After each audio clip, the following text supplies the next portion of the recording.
premier salaire quand on a un bac plus 1 en psycho et qu'on se dit allez, j'ai peut-être pour me faire un tout petit peu plaisir. Donc en 2007-2008, 30 € net par mois pour 37h30 semaine. C'est pas comme Freud à écrire comme ça. Non, Freud il faisait des dessins avec avec des et puis je pense malheureusement que les facs actuellement sont aussi bien gangrénées par de l'idéologie. J'ai donné le truc du psychologue. Quand on est dans des situations un peu coincées où vous avez une personne qui bug un peu devant vous parce qu'elle est vraiment trop dans la souffrance et qu'elle refuse d'entendre qu'à un moment donné ça va aller mieux. C'est bon pour toi le F ? Bon bah bienvenue dans ce premier épisode d'interview. En gros cette série c'est quelque chose de assez simple. Le but est de présenter devant cette chaîne YouTube, devant cette caméra, le métier, enfin les différents métiers de psychologue. Faut savoir que la psychologie c'est quelque chose qui est assez vaste, mine de rien. Pourquoi ? Parce que on a plein de secteurs différents. On a par exemple la neuropsychologie, on a la psychologie clinique, on a la psychologie sociale, la psychologie du travail, etc. Et aujourd'hui on fait ce premier épisode avec Nicolas, voilà, qui est un psychologue du travail. Du coup je vais te laisser te présenter brièvement. Ok, et ben c'est Nicolas, 41 ans, bientôt 42, diplômé depuis 2006 en psychologie du travail. Voilà. Ok. Donc après on reviendra peut-être sur ce que je fais ou peut-être que j'y vais maintenant, tu me dis. Ouais bah tu peux parler un peu de ton parcours un peu plus précisément si tu veux. Alors j'étais diplômé en 2006, j'ai fait ensuite une année de master de recherche parce que l'idée de faire maître de conférence ça m'intéressait. Il y avait aussi l'idée de continuer à faire des études et puis pas travailler trop rapidement. Ouais. Et puis le master 2 m'a pas vraiment enchanté. Puis j'avais d'autres projets perso comme des projets musicaux qui ont fait que j'ai lâché l'affaire. Donc j'ai commencé à travailler en 2007 pour un centre de bilan de compétences qui avait plusieurs antennes sur la région. Ça a duré 2-3 mois parce que c'était vraiment payé au lance-pierre et à l'heure. Ah ouais, ok. Donc c'était pas tip top. Ensuite j'ai fait 1 an dans une boîte d'insertion chantier école où on travaillait avec les missions locales et déjà un public qui était en difficulté sociale, sous main de justice, problème d'addiction. Et ça c'était super intéressant. Pas des grosses conditions de travail, mais avec peu de moyens obtenir des bons résultats. Ok. Donc là c'était vraiment de la formation, c'est limite du coaching quoi si on veut. Motiver des gens à retrouver un boulot et puis leur apprendre dans le désordre la technique de recherche d'emploi, mais c'est de faire vivre ça, rendre le truc intéressant parce que on n'est pas chez Pôle Emploi et que c'est pas bon vous allez faire un CV puis le déposer quoi. C'est le fameux, plus malin que ça quoi. Bien sûr. Et ça j'ai vraiment adoré. Par contre c'est épuisant, c'est fatigant. Premier salaire quand on a un bac plus 5 en psycho et qu'on se dit allez j'ai peut-être pour me faire un tout petit peu plaisir. Donc en 2007-2008, 1230 € net par mois pour 37h30 semaine. Ah ouais. Par semaine. Donc oui, ça pique. Donc j'avais pu ramener un bel appel d'offres à mon employeur en lui disant bon bah maintenant on va parler augmentation. Et puis le mari au nez et du coup je me suis barré. Okay. Et j'ai trouvé un autre boulot où j'étais mieux payé, avec moins d'heures et puis avec moins d'efforts. Donc j'ai bossé au CNED en tant que responsable de la préparation des concours des oraux de la fonction publique, où j'avais pu rédiger avec un binôme, Fred, une méthodologie, la première méthodologie en France sur la préparation du concours. Alors c'est l'épreuve de RAEP, je sais même plus ce que ça veut dire. On mettra sur le montage. Ouais, on le mettra, RAEP. Okay. Voilà, je suis resté 1 an, j'ai monté ma boîte avec un associé qui est un ami et aussi un binôme de la fac que j'ai rencontré en licence, donc licence 3 maintenant pour les nouveaux parcours. On a monté une boîte de bilan de compétences qui s'appelle Réussite Pro sur Lille avec la casquette, la valeur ajoutée de travailler sur l'orientation des jeunes. Ok. Ce qui a un gros manque. À l'époque, là, je te dis ça, on était en 2011. On a commencé la création de la boîte en 2009 et la boîte a ouvert en novembre 2011. On était les premiers à travailler sur l'orientation des jeunes. Donc, on est allé voir les collèges, les lycées, les écoles supérieures privées, mais aussi publiques, et on s'est fait envoyer balader partout parce que c'est chasse gardée. Voilà, ils ont leur service d'orientation et a priori c'est très satisfaisant, donc ils ont pas besoin d'un acteur privé. Ah ouais, ils ont. C'était vraiment ça l'argument de. Ouais. Ah ouais. Donc bon, ok, pas de souci. La boîte tourne encore aujourd'hui avec une 3e personne qui nous file un bon coup de main, Yannick. Donc la boîte a maintenant quasi 13 ans. Donc en soi c'est cool. Et moi parallèlement à ça, la boîte m'a permis de bosser dans plein de missions et d'institutions, de boîtes différentes. Ce qui fait que, un peu par hasard, je suis arrivé à bosser dans la médecine du travail, dans des centres hospitaliers. Et là, révélation, franchement, c'est un métier qui est génial. Ok. Je m'éclate, c'est super cool, c'est super intéressant. Et il y a peu de temps, je m'étais fait réflexion de mon master 2 s'appelait Intervention et changement dans les systèmes complexes. Du coup, c'est pour mettre dans le contexte un master de psychologie sociale et du travail. Ouais. Ok. Très axé travail et aussi pas mal axé sur l'intervention dans un système au vu d'y procéder à un changement. Donc en gros, c'est métier de consultant. Si un jour tu travailles dans une entreprise et on dit on va venir des consultants pour vous associer à un nouveau projet, en général ça sent pas bon. Ok. Et puis bon bah ça va être une coupe des effectifs et puis on va parler d'efficience et voilà. C'est pas le métier que je fais, mais je trouve quand même que le psychologue du travail en médecine du travail, alors dans le milieu hospitalier mais même dans d'autres structures, s'il incarne bien son rôle, il doit avoir aussi cette vision de on est dans un système, je suis une composante d'un système qui est complexe. Ma mission c'est de travailler sur on va dire le bien-être, le mieux-être des collègues, des agents, dans des environnements de travail qui sont parfois très compliqués, très tendus, et toujours avoir une cartographie des différents acteurs, des collègues, des directions. On peut pas faire ce qu'on veut comme on veut. Ouais. Faut être malin. D'où le podcast à écouter sur la manipulation, puisque toute communication est manipulation, et que le métier de psy c'est du conseil, mais c'est aussi le conseil par la communication, quoi. Voilà. Ok. Et pour toi, ce serait quoi la plus grosse mission du psychologue du travail et psychologue social? Alors brutalement, je te dirais, dans mon rôle à moi, c'est d'éviter les suicides. Ok. Voilà, ça c'est mon objectif. Je touche du bois. Pour l'instant, 0 suicide et je suis très heureux d'en être là. Je sais que ça me pend au nez, un de ces 4 il y aura, c'est sûr. Donc ça c'est pas cool, mais étant donné qu'on est observateur de l'évolution des conditions de travail, de la culture, de la valeur travail en France, on prend une direction qui moi je trouvais très dangereuse. Ah ouais. Ouais. Tu prends le milieu hospitalier, c'est des petits trucs que je dis parfois aux patients que je reçois, donc ils sont acteurs du système hospitalier. J'aime bien un peu bousculer, quoi. Donc je leur dis comment vous pouvez m'expliquer qu'aujourd'hui on soigne moins bien qu'il y a 20 ans. Puis là, t'as des gens devant toi, en fait, il y a un écran bleu, quoi. C'est erreur 404, il y a plus de page. Ah ouais, ils ont même pas d'argument pour expliquer ça ou... Les soignants te diront qu'on soigne moins bien aujourd'hui qu'on soignait il y a 20 ans. Il y a pas d'explication... Enfin, toi, t'en as une, mais... Moi, je peux en avoir.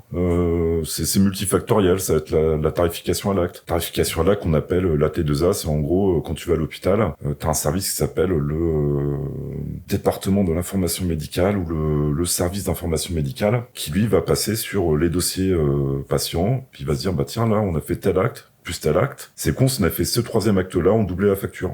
C'est pour ça qu'on te parle de taux d'occupation des lits. Tu observeras qu'aujourd'hui, tu sors plus rapidement après une intervention qu'il y a 10 ans. Donc les gens vont dire, oui, c'est normal, des nouvelles techniques, le progrès technologique. En fait, non, un lit occupé, une fois que l'acte est fait, en fait, c'est un lit qu'on peut pas utiliser pour un autre patient. Ok, ouais. Donc maintenant, ton hôpital, c'est une machine à être rentable. Or, c'est un service public, la santé. Ouais, tu joues avec la santé des gens, du coup, ça peut prendre des dérives assez problématiques. Ouais, c'est ça qui est compliqué. Donc c'est pour ça qu'on a fermé des hôpitaux. Alors t'as aussi d'autres trucs, hein. T'as un truc qui s'appelle la GHT, c'est Groupement Hospitalier Territorial. C'est qu'en gros, on va centraliser dans des grosses boutiques. On va dire, si t'as un problème au cœur, tu vas... J'exagère, c'est pas tout à fait ça, mais en gros quand même un peu.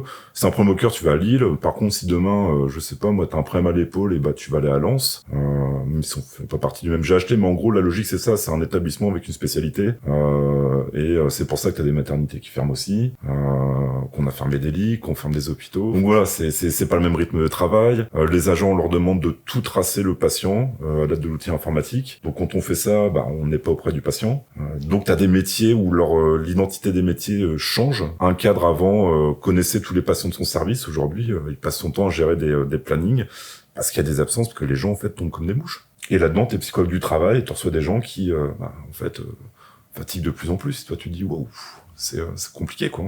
Et comment tu peux, entre guillemets, rattraper ça, tu vois? Voilà, comment le psychologue il va réussir à s'intégrer et faire en sorte qu'il va avoir une meilleure ambiance de travail ou... C'est là où je vais mettre mes employeurs à dos. C'est là où faut replacer ce que c'est que le travail. Enfin, le travail, c'est pas une finalité, c'est un moyen. Moi, le mien, c'est absolument pas une finalité. C'est-à-dire que il y a des choses dans la vie qui me font plus vibrer, même si la valeur en face de toi, t'es un être humain, quoi. Donc, on en prend soin par principe. Enfin voilà, moi c'est comme ça, c'est pas mon métier qui me demande de prendre soin des gens, c'est ma personnalité. Donc voilà, donc de replacer en fait ce que c'est que le travail dans une vie, globalement, quel sens tu veux donner à ta vie, quoi. Tu veux donner à ta vie le sens c'est le travail, c'est métro, boulot, dodo, impôt. Ou alors tu te dis bon finalement mon travail dure autant d'heures par jour, ok.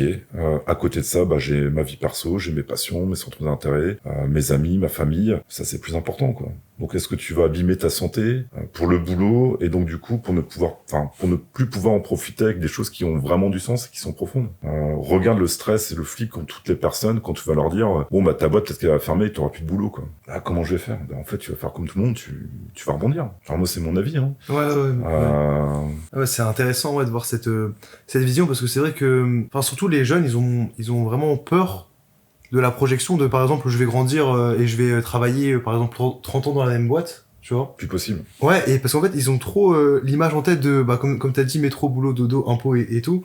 Et du coup je pense que faudrait essayer de faire une sorte de travail sur la vision du travail, tu vois, pas qu'on la présente comme quelque chose de de chiant. Et parce que hormis le fait que tu travailles, tu vois, que même tu peux créer ton identité par rapport au travail, t'as aussi comme t'as dit ta personnalité, t'as tes loisirs, t'as ta famille. Perso, je pense qu'il faudrait essayer de travailler et de faire changer un peu les visions là-dessus, tu vois.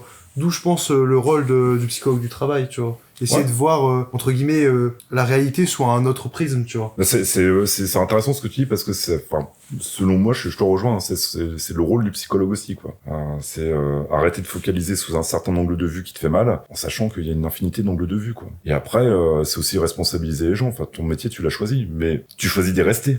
Si à un moment donné, ça va trop loin, bah tu te barres. Enfin, moi, je trouve que c'est mais on après est trop ancré sur le je tiens mon métier. Derrière, c'est un rapport de force qui s'engage, hein. Enfin, imagine, et tu le sais en plus, ton employeur, il sait que tu tiens absolument à ton boulot. Bah, tu vas morfler, hein. Ouais. Si par contre, il voit que t'en as pas grand chose à foutre et que limite tu peux te barrer, parce que c'est comme ça, il va réfléchir à 2 fois avant de t'emmerder s'il a besoin de toi. Ouais, non, mais tu vois, cette vision, je la trouve super intéressante, tu vois. Je sais que mon cousin, il a aussi fait psychologie et tout, tu vois.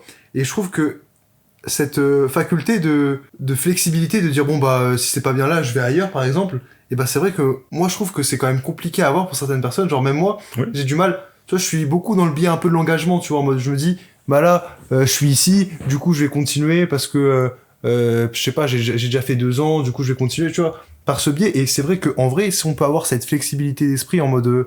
en fait je peux partir, et si tu raisonnes par rapport à l'autre, en mode je sais que mon employeur il sait que je suis attaché à mon job et tout, du coup il va en jouer et tout, tu vois. Il peut. Mais je trouve que cette flexibilité d'esprit, je la trouve incroyable, mais c'est vrai que c'est entre guillemets facile à dire, tu vois. Mais en vrai il y a des personnes, genre tu vois, c'est compliqué, ils se disent en mode si j'ai pas de boulot c'est fini après, alors que tu vois il y a des aides et tout, etc. Mais alors c'est vrai que moi je te parle de ça, donc je suis né en 82. Donc bientôt 42 ans, puisqu'on est en 2024 quand les gens écouteront ce superbe podcast en 10 ans, faut quand même replacer dans le contexte. Ouais. On est sous Macron, donc forcément tout le monde stresse. Moi j'avais des allocations chômage sur 2 ans temps plein. Aujourd'hui, vous ce sera pas déjà t'auras pas le même pourcentage en aide au chômage, ça durera pas aussi longtemps et toi t'auras pas Pôle emploi dans la poche qui va te dire c'est bon, je vous fais confiance, sachant qu'on a déjà travaillé ensemble. Enfin, moi j'avais bossé avec eux, donc j'étais tranquille quoi. Ouais. C'est pas non plus les mêmes perspectives. Ta génération par exemple, moi je trouve qu'elle est on vous a foutu mais plein d'angoisse dans la tronche quoi. C'est la planète va crever donc vite faut faire attention à tout. Regarde la société dans laquelle on vit actuellement, souviens-toi il y a 10 ans, enfin on fait de l'angoisse sur de l'angoisse sur de l'angoisse et paradoxalement en parlant de différence de génération, parce que ça c'est un gros sujet notamment dans le milieu hospitalier mais je pense dans tout le monde du travail. Les gens de ton âge, moi je les vois jamais en entretien. Ah ouais? Ouais, jamais. J'en ai très peu. Parce qu'en fait, après c'est une hypothèse, j'ai pas les moyens de la vérifier, mais c'est une hypothèse qui vient d'un sentiment. Je pense que ta génération a vu les parents galérer au travail, faire des sacrifices. Je pense que quand tu vois ça, t'as pas envie de faire la même chose. Et notamment dans le milieu hospitalier, les jeunes, ils arrivent à l'heure et t'inquiète qu'ils partent à l'heure. Ils font pas de rab, et puis s'ils ont pas envie de faire, ils font pas. Et puis si tu m'emmerdes, moi je me fous en arrêt. Et je dis pas que c'est mal, et je dis pas que c'est bien. Je dis que c'est différent. Et quand j'ai des gens qui sont en grosse souffrance à cause du travail et qui entre guillemets traitent un peu sur les jeunes, je leur fais remarquer que ces gens-là, moi je les ai jamais en entretien et qu'ils sont bien dans leur pompe. Bien, pas bien, c'est pas le sujet. Ils sont en bonne santé. Ou en tout cas, ils ne se font pas avoir par ce problème-là. Ouais, c'est intéressant à constater. C'est vrai que même la vision du travail, je pense, comme tu l'as dit et tout, tu vois, surtout 10 ans passés, il y a pas mal de choses qui ont évolué, tu vois. Il y a eu pas mal de crises en plus qui sont apparues, comme le Covid, tout ça. On parlait en off de Pfizer, tout ça, enfin bref. Mais Provoque pas, hein. Ça déconne pas. Hein. Non, mais c'est juste ouais, je pense qu'il y a pas mal d'appels à la peur, des trucs comme ça, tu vois. Un truc intéressant, pour le coup, petite anecdote, parce que on va pas trop parler de ce sujet-là, même si dans le milieu hospitalier, nous, on a connu des choses qui étaient quand même assez terribles, je trouve. C'est une boîte de Pandore sur le droit du travail. Hein. La suspension, c'est un truc énorme. Hein. C'est silence des syndicats, c'était magique. Donc comme ça, si on avait un doute, on sait que les syndicats, pour ça, non. Mais j'avais discuté avec des cadres sup. J'ai même discuté parfois avec des directeurs. En leur sortant ma petite question sympa. Est-ce que vous connaissez la charte de Biederman? Tu la connais, toi? Pas du tout. Prends ton téléphone, tape charte de Biederman. C'est parti, allez. Donc là, c'est de l'impro, hein, et tu vas voir. Et puis, je crois que c'est 8 points ou 9 points. Tu l'as sur Wikipédia? Ouais.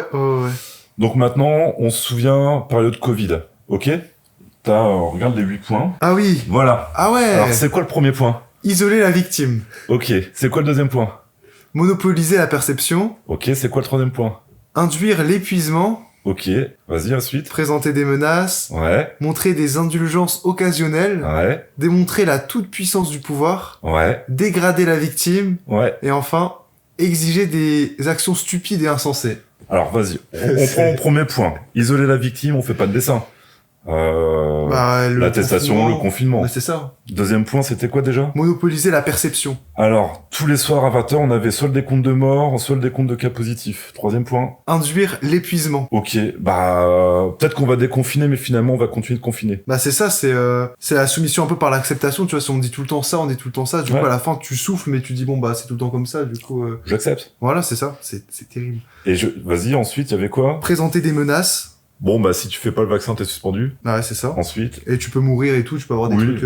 surtout qu'en plus, il y a plus de place à l'hôpital, avec les lits... C'est ça, puis on a vu des images où tout le monde mourait. Hein, mais c'est ça, c'est terrible. Montrer des indulgences occasionnelles. Alors, t'as le droit de prendre ton café assis, mais pas debout. Et puis, allez, cette fois-ci, le couvre-feu, il sera à 22h37 plutôt que 21h12. Enfin, en gros. Ouais, non, mais c'est ça. Bah, c'est aussi le fait de... Le pass aussi, en mode... si t'es vacciné, c'est bon, t'as le droit à ça, mais si t'es pas vacciné, tu dégages, tu restes chez toi comme un rat, quoi. Moi, j'ai voté pour des présidents, des députés, pas pour avoir des parents, hein, enfin... Ouais, non, mais je pense que c'est... Et je trouve le dernier, c'est le plus beau, le dernier. Le dernier, on pourrait même étudier le truc vraiment en précision. Ouais, là, il y aurait juste 3 derniers. Démontrer la toute-puissance du pouvoir. Ah bah oui. Et ils l'ont démontré, hein. Bah ouais, non mais, comme t'as dit, ils ont vraiment ouvert la boîte de Pandore, et ils ont pu faire ce qu'ils voulaient. Ce qu'ils voulaient. Là, il y avait plus aucun problème de constitution, de trucs comme ça. La constitution, c'est un outil géométrie variable, on l'utilise quand ça nous arrange. Mais tellement. Liberté d'aller venir, hein, enfin. On va se faire censurer. Liberté d'opinion. Ouais. Qu'on attaque fortement en ce moment. Et le dernier, moi, le truc... L'avant-dernier, c'est dégrader la victime. Ouais, en fait, si tu fais pas vacciner, tu vas tuer du monde, t'es un sale complotiste. C'est ça. Blablabla. Ouais, surtout, c'était aussi le bail de... Si tu ne penses pas comme la doxa, tu vois, tu es considéré comme déviant, du coup, tu es étiqueté complotiste. Ouais. Tu vois, du coup, même au sein de ton groupe de pairs, tu peux être étiqueté en mode... Ah bah non, vas-y, traîne pas avec nous, t'es complotiste ou t'es je sais pas quoi. Enfin, j'avais vu que même auprès des familles, des dîners de famille et tout, ça pouvait être sujet de dispute. Oui, mais genre c'est très sérieux. C'est un sujet Discord avec des amis. Hein. Mais ouais, c'est terrible. Surtout quand tu parles de liberté d'expression et tout, t'as l'impression que c'est liberté d'expression, mais plus une que l'autre. Du coup, c'est pas vraiment... c'est pas tout à fait. Mais ouais, du coup, le dernier, c'est exiger des actions stupides et insensées. Moi, j'en ai en tête aussi. Station de ski ouverte, remontée mécanique fermée. T'imagines la scène. Mais ouais, mais moi, le pire. C'est génial. Le pire pour moi, c'était le coup du produit essentiel, et ça, c'est pas essentiel, en mode, comment un État peut décider pour chaque individu que ça c'est nécessaire pour lui et que ça c'est pas nécessaire pour lui, alors que chaque personne a des besoins différents, tu vois. Tu peux pas interdire d'acheter, enfin il y a trop de problèmes qui se posent, tu vois. Oui. Enfin bref, mais c'est et voilà. Mais je connaissais pas du tout ça, mais c'est génial. Merci beaucoup pour cette info. Et donc moi quand je parlais avec des cadres sub, donc je leur ai dit par exemple Covid, regardez la charte de Biederman, puis après je leur retournais en disant regardez aussi votre quotidien. Mais c'est ça. Et... un quotidien professionnel, tu vois, professionnel de santé. Mais ouais, du coup, je précise, du coup, c'est la charte de Biederman, c'est en fait de la torture psychologique. Voilà, tout simplement. Ouais. Et voilà, les différents principes de Biederman, et t'avais appris ça comment en cours, ou c'est par toi-même? Ouais, par moi-même. J'avais pas vu ça en cours. Mais je me dis bon, ça c'est peut-être aussi les mecs ils ont un peu potassé la psychosociale quoi. Enfin, en gros, hein, c'est un dérivé de psychosocial ça si on veut. Bah ouais, non mais c'est ça, mais enfin ouais, Quand non mais tu vois c'était une période. les programmes de recherche de l'armée américaine sur alors t'as des trucs, hein, c'est un peu atypique, mais t'as un truc qui s'appelle le mind control. Bon, derrière, tu peux être sûr que t'as des mecs qui ont potassé la psychosociologie, comment soumettre des gens. Enfin, tu vois des trucs que t'as dû lire sur la soumission à l'autorité, ce genre de choses. Ouais, bah c'est ça. Et derrière, en fait, t'as un objectif d'ingénierie sociale. Et l'ingénierie sociale, la psychosociale, dedans, elle a un rôle. C'est un truc, c'est important, quoi. Nous, on a vu des choses. J'avais lu à la fac où j'étais, ils étaient très portés sur les bouquins de Leyens. Psychosocial et somme de tous les psychologues qui sont d'excellents bouquins, parce que j'ai eu la chance d'avoir un maître de conf qui s'appelait Monsieur Di Giacomo, qui m'a fait découvrir la psychosociale, mais tu t'es dit, mais au final, là, il y a un vrai savoir, quoi. Ah non mais clairement, et le fait de comprendre un peu toutes ces armes, ça fait qu'au final on peut mieux s'en protéger, ou du moins mieux les avoir en conscience, et du coup c'est ce qui nous permet d'avoir une lecture un peu plus aplatie de la réalité, tu vois, même si c'est compliqué, tu vois, il y a des prismes et tout, mais ouais, c'est pour ça que c'est super important à prendre en compte, et c'est surtout aussi le problème que, après on va finir sur le Covid je pense, c'est que en fait il y a pas eu une sorte de procès de Nuremberg, tu vois, genre là les personnes qui ont affirmé certaines choses, tu vois, qui étaient complètement fausses, et elles ont aucun problème là. Oui. C'est en fait, ils suivent vraiment la tendance, et les personnes qui disaient le contraire, ou qui disaient des choses qui étaient contraires par rapport au gouvernement ou à l'État, ils se faisaient censurer. Enfin, il y a trop eu de bordel, tu vois, et je trouve que là, ça a été impuni, tu vois. Peut-être que plus tard, il va y avoir des choses, mais tout à l'heure, quand tu parlais des supermarchés, où t'avais dit, mais en fait, ils veulent uniformiser notamment sur les achats, parce qu'ils l'ont forcé, en fait, hein. Mais on est tous différents, mais à ce moment-là, quand t'as dit ça, je fais, ouais, mais en fait, l'objectif en face, c'est d'avoir une pensée unique. Bah, c'est ça. Et donc, une pensée unique, c'est on va tous consommer la même chose, on devra tous penser la même chose, et en plus, on va s'auto-contrôler entre nous. Ouais. Souviens-toi, il y avait des moments où si t'étais plus que 6 chez toi, ton voisin, s'il le voyait, il appelait les Ouais, flics. non, mais ouais, c'est une dinguerie, hein. T'as l'impression d'être en 40, genre c'est chaud, hein. Mais du coup, ça renvoie, tu vois, moi, à l'époque, je pensais à soumission à l'autorité, les trucs de milligrammes, enfin, je me revois à la fac étudier ces trucs-là en me disant, putain, ça fonctionne bien, ce truc-là, quoi. Bah ouais, bah c'est comme, je sais plus c'est quoi, je crois que c'est l'expérience de la vague, je sais plus, il y avait même un film par rapport à ça. C'était le fait est-ce que c'est possible que à l'ère actuelle, est-ce qu'on peut recréer un régime qui est fasciste, tu vois. Ouais. Et du coup, il y avait une expérience, tu vois, où en gros, ils respectaient les principes et tout de manipulation, en mode tu devais tous venir avec un uniforme, une chorégraphie, un chant, des trucs comme ça, et au final ils se sont rendus compte qu'en fait ouais c'était possible, et que au final toutes ces dérives, on a l'impression que c'est du temps ancien et tout, on n'a pas trop envie de se rappeler et tout, même si c'est important de faire le devoir de mémoire etc, mais c'est qu'en fait ça peut encore arriver maintenant, tu vois, et même avec le Covid, tu vois, on a eu un grand aperçu, et en plus de ça en fait, enfin moi personnellement ça a résonné moins en mode en fait faut que j'attende rien des gens, tu vois, faut que j'essaye et encore moins de l'État, faut que j'essaye un peu de travailler sur moi-même et d'essayer de toutes les choses, je les ai par moi-même, je vais pas essayer d'attendre par rapport aux autres, tu vois. Faut aller creuser, faut chercher, faut comprendre, faut lire énormément en fait. Ah, tellement. La lecture, il y a un c'est un savoir dans les super pouvoir, bouquins hein. qui, ouais, complètement. Tu vois, pareil, un principe de base. Je crois que c'était l'expérience sur le conformisme. C'est H, hein, c'est ça. Hein. Ouais. Le truc des bâtons, quoi. Ouais. Ah ouais. Trop intéressant. Le lien cette avec expérience. Goebbels où il dit finalement répète 1000 fois un mensonge, ça deviendra une vérité. Mais ouais. C'est la même chose. Enfin, pour moi, c'est comme ça que je le retiens. Et ça fonctionne comme ça, quoi. En gros, pour expliquer vite fait aux gens qui connaissent pas cette expérience, c'est en fait, il y avait, je sais plus combien de personnes, c'était tous des complices, et il y avait une dernière personne, on va dire qu'ils étaient 5, et du coup, la victime, entre guillemets, c'était la 6e personne, et en gros, ils devaient estimer une sorte de ligne ou un bâton par rapport à la hauteur, ou je sais plus, c'était par rapport à la taille, et en fait, tout le monde disait une taille, au début, ils disaient la vraie taille, du coup, la dernière personne, elle disait la vraie taille, et à un moment, il y avait une variante où, en fait, les personnes, ils estimaient que c'était plus grand le bâton, et au final, la personne victime, elle a aussi dit que c'était plus grand alors qu'elle savait que c'était pas plus grand, et du coup on voit l'influence dans les trucs comme ça, et le fait que si tout le monde dit ça, bah du coup moi je vais le dire par conformisme, et du coup c'est ça. Du coup, on va pas faire de vagues et on va faire comme les autres parce que en faisant comme les autres on sait qu'on sera pas emmerdé, quoi. Ouais. Voilà. Ouais. En psychosocial ils ont théorisé des choses à partir de faits divers, notamment il y avait une histoire où il y avait je sais plus qui a fait ça, hein, j'ai plus les références, mais c'est dans le bouquin de Jens, je crois. T'avais 4 barres d'immeuble qui faisaient en fait un carré. Ok. Ouais. Et puis en plein milieu, il y a une nana qui se fait agresser et qui crie au viol. Personne n'appelle la police. Et donc les mecs en fait ils ont essayé de comprendre, en fait c'est très tout con, mais en même temps voilà c'est évident. Diffusion de la responsabilité. Il y a Ouais. bien quelqu'un qui va le faire. Et quand tu remets dans des faits divers qu'on a entendu, ce qui se passe dans des métros, diffusion de la responsabilité, il y a bien quelqu'un qui va le faire. Puis après, Tout le monde se dit ça et si c'est personne ne le catastrophique. fait, c'est que il y a peut-être une bonne raison. C'est aussi Ouais, du conformisme. Et au Mais final, ouais. si la personne avait crié au feu, on l'aurait secouru. Ouais, non, Tu mais vois, c'est... comme quoi, c'est... Mais c'est horrible parce que même si on le sait, tu vois, je sais que on pourrait quand même réagir de la même façon, tu vois. Du Peut-être. coup, c'est pour ça que c'est super compliqué. Et en fait, je sais pas si par exemple ça, tu vois, c'est un biais qu'on peut corriger ou non. Moi, je pense pas, tu vois. Sauf si t'es né vraiment dans une culture où ils te disent que, tu vois, si tu fais comme ça, tu vois, si t'es pas droit, direct, tu vois, t'es sanctionné. Je pense que ça, on peut un peu éviter ce genre d'incident, mais ouais. Je trouve Peut-être qu'en que nous, France, on est dans une société qui a une culture de conformisme. Ouais. Ouais. Mais Totalement. peut-être qu'en connaissant un petit peu ces expériences et ces biais-là, et en te les rappelant, dans certaines situations, en te posant la question, concrètement, est-ce que là, je suis pas en train de me conformer de façon débile et idiote? Si j'étais à la place de la victime, qu'est-ce que j'aimerais bien qu'on fasse? Et peut-être que là, tu développes ta chance d'agir. Enfin, Ouais, mais je suis comme toi. Moi, je n'ai pas la certitude que je serai un héros. Enfin, j'en sais rien. Par contre, j'ai la certitude que je réfléchirai. Ouais. Après, il y a plein de paramètres qui rentrent en compte. Je sais pas, l'adrénaline, le temps que tu réfléchisses que tu vois, tu te mettes à la place de la personne. Et enfin, il y a trop de trucs. Mais ouais, en fait, le comportement parfait, ce serait de direct pas réfléchir et direct, tu vas la secourir ou comme ça. Mais enfin bref, il y a plein de. Ouais. Je sais pas. Bah, Bon, là, je te fais dériver. Ouais, non, mais en vrai, c'était super intéressant. Mais ouais, du coup, pour revenir un peu par rapport au métier de psychologue, imagine une personne qui est en L1 de psychologie, première année de psychologie, Ouais. et elle s'intéresse un peu à la psychologie sociale, psychologie du travail.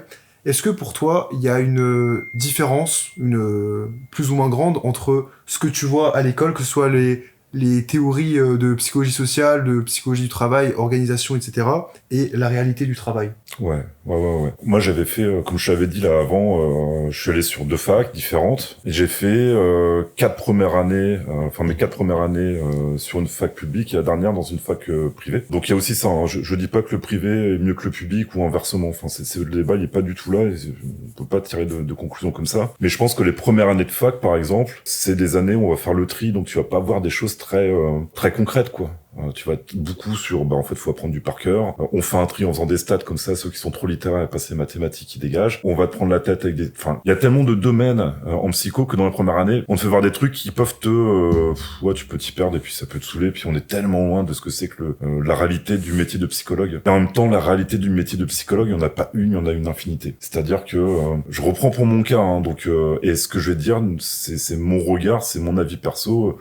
J'ai d'autres collègues qui n'ont pas du tout le même regard. Mon boulot, par exemple, je sais que dans dans d'autres centres hospitaliers de la région, je vais pas les citer, il y a des gens qui font exactement ce que je fais sur le papier, c'est-à-dire psychologue du travail en médecine du travail, par exemple. Mais dans ces centres hospitaliers-là, ils le font sous prescription médicale, c'est-à-dire qu'ils ne voient aucun agent sans que le médecin leur ait demandé de le faire. Et si un médecin leur dit celui-là tu ne le vois pas, ils ne le verront pas, même s'il est en souffrance. Et ça, moi, si on m'annonce que c'est les règles du jeu, je dirais déjà ça se passe pas comme ça parce que théoriquement on n'est pas dépendant des médecins. Et si on me dit, si vous voulez pas que ça passe comme ça, on vous embauche pas, vous m'embauchez pas. Voilà. Donc, tu vois, même métier, même type de service, même mission, pas du tout la même réalité, pas les mêmes moyens. Donc, c'est des métiers complètement différents. Donc, qu'est-ce que je pourrais dire à quelqu'un qui a un L1 sur la psycho, enfin, mon métier par rapport à ce qu'elle va voir en cours? Notre métier, ça passe par l'entretien. En première année, tu fais pas d'entretien. En deuxième année, t'en fais pas non plus. En licence, où on vous oblige à faire des stages maintenant? Ouais. Oui, forcément, parce que du coup, le concours, c'est en M1. Et après, les stages, ils sont très hétérogènes, tu vois, genre... ça dépend sur qui tu tombes, encore une fois, tu vois. Mets-toi à la place d'un psychologue qui doit prendre un licence 3 dans sa pratique. Alors, on va reprendre dans la mienne. Moi, j'ai des gens en pleurs, ils vont pas bien, ils ont perdu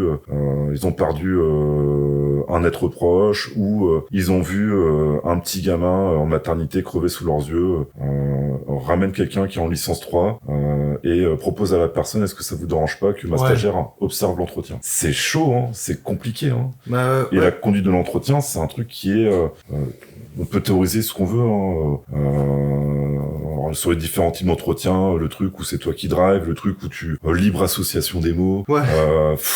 Alors que dans la pratique, c'est... tu t'adaptes beaucoup à la personne, je suppose, non? Oui, dans ma pratique, moi j'ai toutes les situations, elles sont chaque situation est unique, l'état c'est jamais le même, devant toi t'as une personnalité différente, t'as intérêt à savoir comment il faut aborder, faut être stratégique quoi. Tu peux pas des fois faut brusquer tout de suite, des fois faut laisser couler le truc et puis attendre le bon moment. Ça on te l'apprend pas et on peut pas te l'apprendre. Bah du coup, ça a l'air d'être très clinique comme... Je pense que ça peut être pas mal clinique. Alors, même si je suis en psychosocial du travail, t'as énormément d'épuisement au travail. Donc au final, lui, c'est un peu la clinique si on veut. Mais moi, le but du jeu, c'est de donner des pistes et des clés pour que la personne s'en sorte le plus rapidement possible. Après, si on est sur du patho, quoi, ça c'est, je leur dis, c'est pas mon boulot et je vous donne des adresses. Ah ouais, Okay, ouais. On m'a déjà demandé, des fois, t'as des demandes. Tu dis ouais, c'est quand même assez particulier, quoi. Moi je me mets ok avec mes employeurs pour dire que je reçois les agents même si on parle de problématiques perso, parce que j'estime que des grosses problématiques perso peuvent avoir un impact sur le pro. Moi le but du jeu c'est que en gros leurs ressources humaines, leurs agents, quand ils vont pas bien et que ça nuit à leur travail, ils viennent dans mon bureau et ils ont des pistes pour aller mieux. C'est pas moi qui les guéris, hein. On peut avoir une discussion qui fait du bien, mais à la fin ils repartent avec des conseils concrets voilà, faites ci, faites ça. Après vous faites ce que vous voulez, hein, mais moi, c'est les conseils que je vous donne, et puis on verra, quoi. Et j'ai déjà eu des demandes sur... je suis en galère avec mes enfants, sur des trucs assez fous, d'ailleurs. Est-ce qu'exceptionnellement, vous pouvez pas le recevoir Bah non, en fait. Je suis pas... c'est de la psychologie des enfants. C'est un truc, moi, ça me regarde pas, ça me concerne pas. Je ne suis pas compétent. Et du coup, quand ce genre de cas arrive, t'arrives facilement à dire que c'est pas ton domaine. Ouais, moi t'arrives à réorienter facilement. Je me rends. De toute façon, j'estime que c'est notre devoir de le faire, et je ne prendrai pas de risque pour la personne. Premièrement, deuxièmement, je prendrai pas de risque pour moi derrière. Si on t'apporte une situation hyper en tension, enfin où t'as vraiment un gros danger de risque pour la personne. Si t'agis, c'est que t'es sûr que t'es dans ton champ de compétences et que tu peux apporter quelque chose de bien. Si t'es pas sûr, t'as déjà ta réponse, en fait. Faut réorienter. Okay. Mais après, mettons en contexte, t'es jeune diplômé, ton premier boulot, t'as pas de repère. Ouais, carrément. Donc tu vas faire comme tout le monde, tu vas essayer de faire au mieux. Et puis comme tout le monde, tu vas te planter, quoi. Et puis tu vas apprendre. Bah, c'est compliqué. Moi, mon premier boulot, un truc de bilan de compétences, j'étais jeune, je devais avoir 25 ans. Je devais donner des conseils à des mecs qui en avaient 45, qui avaient donc vachement plus d'expérience professionnelle que moi. Et là-dedans, dans les premiers, il y en a un qui me dit, mais pourquoi je vous écouterais vous sortez de la fac? Je lui dis, vous avez raison. Ouais, c'est compliqué. Vous avez que moi sous la main. Donc, soit vous m'écoutez moi, soit vous écoutez personne, et puis on continue comme avant. Voilà. Alors, c'est un métier de répondant aussi. Ouais, ce que j'allais dire, il faut quand même pas mal avoir du répondant. T'as intérêt à pas baisser les yeux, ouais. T'as intérêt à avoir un peu le dernier mot, quoi. Pour mes amis, je suis un casse-pied. Hein. Ouais, mais après, ça pour fait mes patients, c'est la blouse blanche, quoi. Ouais, bien sûr. Le mec, il sait ce qu'il fait. Pour toi, c'est quoi les autres qualités qui sont vraiment fondamentales pour être un bon psychologue du travail? Enfin, être un bon... Ouais. L'écoute. Faut savoir écouter, en fait. C'est pas simplement écouter, c'est pas analyser tous les mots. Ça, c'est du pipeau, quoi. On n'est pas dans une série télé. Ok. Mais c'est être un bon observateur, en fait. Plus que l'écoute, c'est un bon observateur. Faut observer la personne et entendre ce qu'elle te dit en même temps. La façon dont elle te le dit, je sais que c'est des sujets qui t'intéressent sur la manipulation, on a déjà parlé un peu magie, et mentalisme. Ouais. Je trouve que d'ailleurs, c'est des lectures complémentaires, hein, si on s'intéresse à la psychologie, à la conduite d'entretien dans le cadre de ma pratique. Donc c'est l'observation, c'est la mémoire. T'as intérêt à avoir une super mémoire. Tu prends des notes, toi, ou non? Alors, je ne prends aucune note parce que je n'ai aucune confiance dans l'informatique et dans les dossiers des services hospitaliers. Tu fais pas comme Freud à écrire comme ça? Non, Freud, il faisait des dessins avec avec des et puis non, c'est le fameux. Non, je fais pas de alors je prends pas de notes, mais encore une fois, quand je dis que j'ai pas confiance, c'est pas parce que j'estime que tous les hôpitaux, toutes les boîtes pour lesquelles j'ai bossé ne sont pas dignes de confiance. Simplement, je pense que il peut y avoir du sensible dans les notes que peuvent prendre un psychologue quand tu rencontres une personne en détresse, et que si jamais ça tombe dans des mauvaises mains, ça peut se retourner sur tout le monde. Secret professionnel, tout ça, non? Bah ouais, secret professionnel, et même, tu vas me faire croire que le mec du service informatique, il peut pas savoir ce que t'as sur ton PC, quoi, qui branche en réseau. Je les connais, les cocos, hein, je sais. C'est bon, quoi. Donc non. Et puis moi, ça me fait travailler ma mémoire, et c'est très bien. Donc je pense qu'il faut avoir beaucoup de mémoire, et il faut être aussi très ouvert d'esprit. C'est un truc qui est, accroche-toi, hein, des fois, dans une même journée, t'as quelqu'un qui va venir te voir parce qu'en gros, son mari, il est en fin de vie, diagnostiqué il y a 2 semaines avant, et que c'est la fin du monde pour la personne, et c'est bien normal. Et une fin de vie dégueulasse, hein. Pas le truc genre ça se passe bien, elle va fermer les yeux, hein. La personne elle est en souffrance, il faudra peut-être qu'on pense à abréger sa souffrance, et mais en attendant l'agent devant toi en fait elle est en pleurs, enfin c'est chaud, hein. Et t'as la même réaction sur l'entretien d'après pour quelqu'un qui a perdu son chat, donc t'as intérêt aussi à t'adapter puis à t'ouvrir l'esprit, parce que crois-moi que si en plus tu vis ces entretiens là dans le même moment où toi t'as un proche qui a un cancer, et ça je te raconte un truc, ça m'est arrivé ça, hein. T'as intérêt à dire waouh, alors en fait je suis en colère là, mais la personne il peut rien. Elle dans son référentiel, son chat il est super important. Et si t'es pas capable de respecter ça, bah c'est que tu dois te retirer au moins un petit moment là, hein, parce que c'est le métier. Hein. Et du coup je me disais, est-ce qu'un psychologue du travail il se fait superviser par un autre psychologue? Non, mais j'ai la chance du coup d'avoir une boîte avec 2 super collègues, Ben et Yann. Quand on est en galère, quand on se pose des questions, parce que ça arrive et c'est bien normal et heureusement, on se passe un coup de fil et en fait on a des points communs à 3, hein, mais on a quand même beaucoup de différences de point de vue. Ouais. Et c'est super intéressant quoi. On a le point commun de toujours défendre l'antithèse pour emmerder l'autre. Ok, sympa. Donc, ça c'est un bon exercice, c'est un super exercice. Je pense qu'à force on va finir par faire de la politique parce que les mecs ils font tout ça. Mais de l'autre côté, donc on a ce point commun là de pas être d'accord. Et c'est super enrichissant. Et vu qu'on a des pratiques communes mais aussi des pratiques différentes dans nos expériences, moi je m'enrichis de leur expérience et je pense qu'ils s'enrichissent aussi de la mienne quoi. Et c'est super intéressant. Alors, il y a des cas de figure où ça c'est un classique. Chacun sa méthode, moi j'ai la mienne. T'as un agent qui vient te voir et qui dit moi je suis victime de harcèlement moral au travail. Voilà. Alors tu fais quoi toi? Mais la personne elle te dit voilà, il y a eu telle situation, regardez j'ai tel document, pour moi c'est du harcèlement. Toi en tant que futur psy, comment tu réagis? Je sais pas, j'essaye un peu de lui faire déjà développer un peu ce qui s'est passé, comment c'est passé, comment elle a vécu, etc. Pourquoi elle vient te voir et voilà, après, je sais pas comment résoudre ce problème, je sais pas s'il faut le résoudre et comment, tu vois. Mais ouais, déjà, j'essaierai de questionner les faits en soi, qu'est-ce qu'il entend par harcèlement au travail et tout. Et ouais, après, en termes de résolution de conflit et tout, je sais même pas si c'est le rôle, enfin, si c'est possible de résoudre vraiment le conflit, tu vois. Ouais, pas forcément. Après, je te donnerai ma réponse, qui est pas forcément la bonne réponse. Hein. Admettons que en plus la personne qui harcèle le patient que tu reçois, c'est un directeur. Ah, c'est compliqué ça. Après, tu peux avoir des conflits d'intérêts comme ça. Bon, en gros, ce qu'il faut faire, c'est rappeler. Enfin, moi, c'est comme ça que je fais. Je rappelle à la personne que le harcèlement au travail, se dire victime de harcèlement, en fait, c'est du juridique, quoi. Et qu'en effet, c'est interdit par la loi, le code du travail, ce que tu veux. Pas bon, quoi. C'est carton rouge, quoi. Si vraiment elle est victime de harcèlement, c'est pas normal, quoi. Et donc, elle est victime. Mais que c'est un terme juridique, moi, je suis pas avocat, je suis pas juge, on n'est pas dans un tribunal. Mais par contre, en fait, on est dans un système avec une hiérarchie. Et que dans cette hiérarchie-là, moi, j'ai l'obligation vis-à-vis de la mienne, donc la direction, de faire remonter qu'une personne semblerait subir des faits de harcèlement qui sont des faits très graves. En général, moi, c'est le DRH qui est mon responsable par délégation. Donc, petit mail à la direction des ressources humaines pour dire... Là, j'ai reçu quelqu'un, c'est très inquiétant son témoignage. La personne, a priori, semble être victime d'agissements qui pourraient faire penser à une situation de harcèlement, de placardage. Merci de bien vouloir la recevoir afin de mettre en place des solutions et une réaction adaptée afin de lui permettre de ne pas être dans un état de santé altéré à cause du travail. Ouais. Tu réfères à un cadre, hein, c'est la loi. Là, t'as une obligation d'agir. Ouais. Si demain la personne ne se fout en l'air, c'est même pas que tu l'as dans l'os, c'est que moi personnellement, je vais m'en voir toute ma vie, donc c'est mort. Ouais, bien sûr. Ouais, c'est un métier où t'es avec des humains, du coup, en termes de responsabilité, que ce soit plus personnel, tu vois, pas forcément juridique, tu vois, t'es engagé, tu vois. Ouais. Et ça, c'est bien parce que c'est très formel, et en plus, là, après, je pense que c'est de l'expérience forcément, mais là, je pense que c'est vraiment un bon exemple pour la personne qui veut se projeter en tant que psychologue du travail, tu vois, un exemple typique, ça, en plus, j'allais t'en demander un, du coup, c'est parfait. Ça, c'est un truc qui arrive souvent. J'avais dit avant, les environnements de travail, c'est pas que le milieu hospitalier. Après, je pense vraiment, va demander à un prof s'il est plus heureux aujourd'hui qu'il y a 20 ans, il va te dire aujourd'hui c'est la merde. Hein. Mais le fait qu'il y ait grosso modo dans notre société une plus grande souffrance, tu vas avoir une multiplication des comportements de merde. C'est obligé. Ah oui.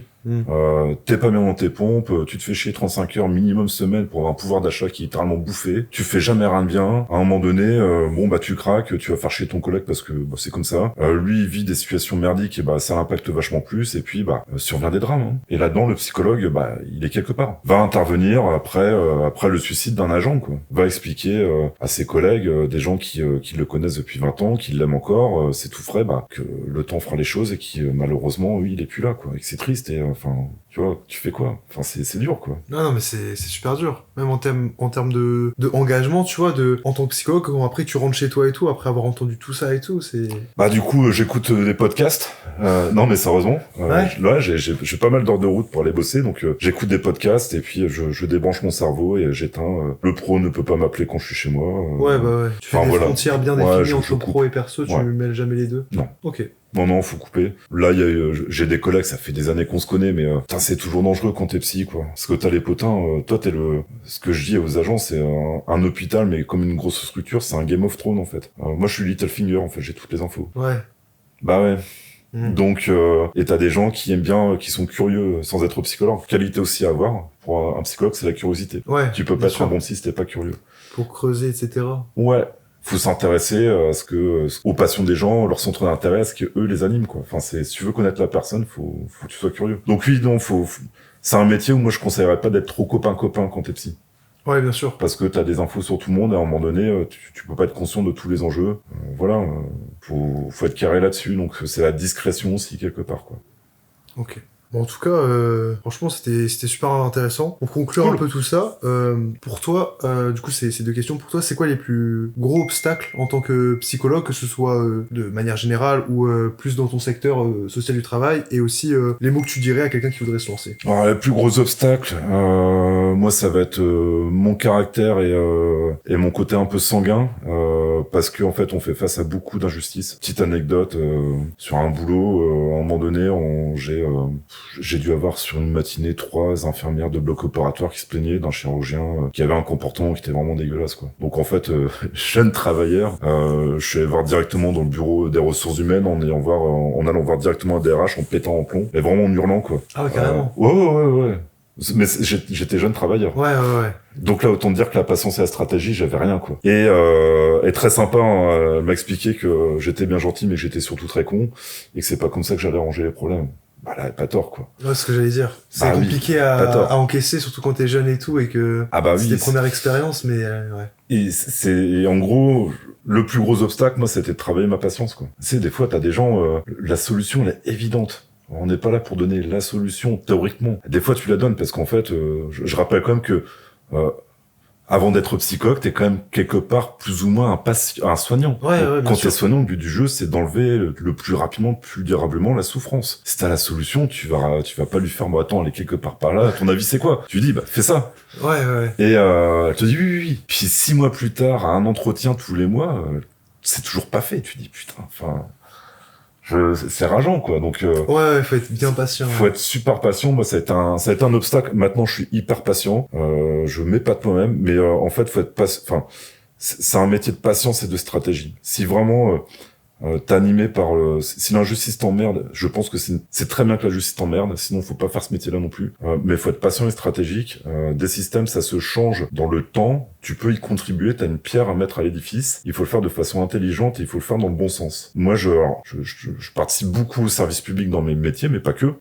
Donc, la notion du service public que je pensais être un truc de ringard, de boomer que je suis peut-être aujourd'hui, mais en fait, c'est le bien commun. Et donc là, moi, je travaille dans le bien commun, mais pour la santé des gens sur notre territoire. Enfin, c'est une belle mission, quoi. Comme un prof, tu pourrais te dire, bah ouais, le bien commun, c'est d'avoir des enfants qui ont la tête la mieux faite possible. Enfin, c'est super intéressant aussi, quoi. Mais pour le coup, t'es dans des systèmes qui sont aussi parfois bien vérolés, quoi. Donc, le but du jeu, c'est de soutenir les agents, de leur rappeler qu'il y a un bien commun qui est super important. Et puis, il y a des injustices, mais on peut tous aussi travailler ensemble. Il faut faire ça de façon intelligente. Et tu ne changes pas des systèmes comme ça en 2 secondes. Donc voilà, c'est les obstacles. Et ta deuxième question, c'était quoi? Bah, les mots que tu dirais à quelqu'un qui veut se lancer. Il y a une grosse différence entre ce qu'on apprend à la fac et la réalité du terrain. À l'époque, en tout cas à mon époque, il y avait un gros tri, c'était surtout du tri, et je pense que pour faire le tri, il faut dégoûter les gens sur les premières années. Encore une fois, le métier de psychologue, c'est aussi ce qu'on va en faire sur le terrain, c'est notre personnalité, c'est nos valeurs. Je pense malheureusement que les facs actuellement sont aussi bien gangrénées par de l'idéologie. Je le vois dans certaines matières qui peuvent être enseignées, notamment en fac de psycho, mais dans d'autres domaines. En fait, c'est pas de l'idéologie ce qu'on va faire sur le terrain. Ce qu'on fait sur le terrain, c'est que on a une action à mener c'est une belle action, c'est de soutenir des gens qui sont en difficulté. Et ce qu'il y a de bien en plus, c'est que alors petite parenthèse, moi cette activité-là m'a vachement aidé dans les problèmes que j'ai rencontrés dans ma vie perso. Parce que en fait, à un moment donné, tu te dis, donc ça, c'est là, je vais donner le truc du psychologue. Quand on est dans des situations un peu coincées où vous avez une personne qui bug un peu devant vous parce qu'elle est vraiment trop dans la souffrance et qu'elle refuse d'entendre qu'à un moment donné, ça va aller mieux. Si on parlait pas vous, madame ou monsieur, mais qu'on parlait de votre meilleur ami, de la personne que vous aimez le plus, quel conseil vous lui donnez? Et tu sais quoi, cette phrase-là, j'ai sorti des milliers de fois. Maintenant, en fait, c'est un automatisme. Quand je suis devant une situation qui m'emmerde, devant un problème, je me la pose. Quand j'entends le conseil que je donnerais à mon meilleur ami, qui est forcément un conseil de casse-couille, je me dis même maintenant, au plus le conseil est casse-couille, au plus il faut l'appliquer. Je suis totalement d'accord avec toi, parce que, en plus, je pense qu'il y a une semaine, j'ai entendu aussi ce genre de truc, et c'est vrai que des fois, t'as l'impression que tu prends moins soin de toi Clairement. que de ton meilleur ami, tu vois. Ouais. Alors que, enfin, tu vois, généralement, tu veux te faire du bien à toi-même, tu vois, tu veux que tu sois en bonne santé, que ce soit mental ou physique, mais que tu peux faire des comportements, tu vois, qui sont durs à expliquer, tu vois, qui sont nocifs, mais voire toxiques, mais tu les fais quand même. Alors que si tu dis que c'est ton meilleur ami, la solution est simple généralement, tu vois, mais des fois elle peut être dure à accepter. Ouais, et puis c'est exactement ça. Et t'auras ça dans. Il y a beaucoup de soignants qui sont comme ça. Ils vont dire, alors tel patient il devrait faire ça. Ouais, mais vous le faites aussi en fait. Bah oui, mais moi c'est pas pareil. Bah si. Regarde, t'as des exemples. Parfois j'ai des personnes, des patients qui viennent me voir parce qu'ils se prennent un divorce, mais venu de nulle part, ça fait extrêmement mal, c'est hyper violent. Enfin bref, grosse rupture, peine de cœur. Qui va avoir le Thermomix à la fin. Enfin c'est l'enfer. Et puis je vais avoir des potes qui vont traverser ça aussi. Et en fait, je vais donner strictement... Alors, comme quoi, je suis un psy honnête. Je donne les mêmes conseils à mes potes qu'à mes patients. Ah ouais. Donc, soit j'aime pas beaucoup mes potes, ou soit j'adore mes patients.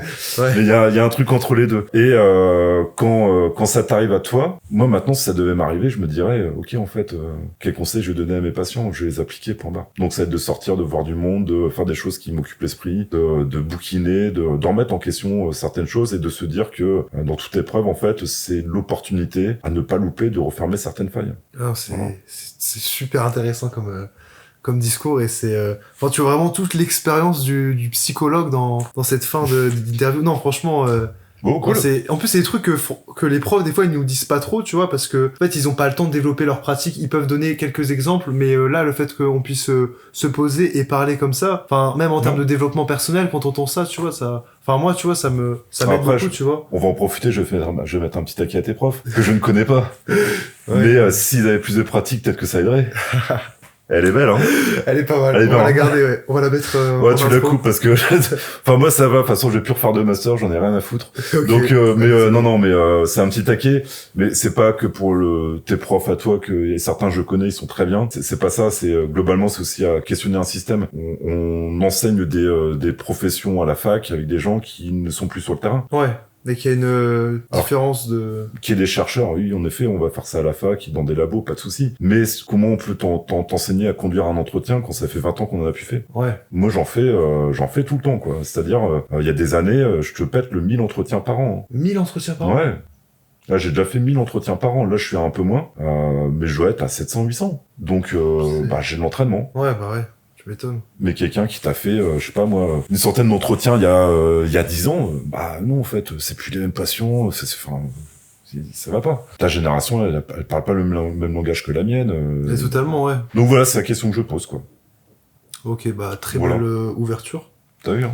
Ouais. Philosophie. Mais c'est ça, hein, c'est ça. En tout cas, merci beaucoup d'avoir participé. Merci à vous, les gars. À ce premier épisode, voilà. Bah, avec grand plaisir, c'était fort sympa. Ouais. Merci à François pour la régie aussi. Ouais. Et voilà, j'espère que ça vous a plu. N'hésitez pas à nous faire des retours en commentaire, que ce soit du podcast ou par rapport à YouTube. Et prochain épisode, on verra sûrement quelque chose de plus clinique ou plus neuro. Voilà, on verra bien, patho ou neuro. Et on vous dit à la prochaine pour un nouvel épisode. Et voilà, bye. Salut.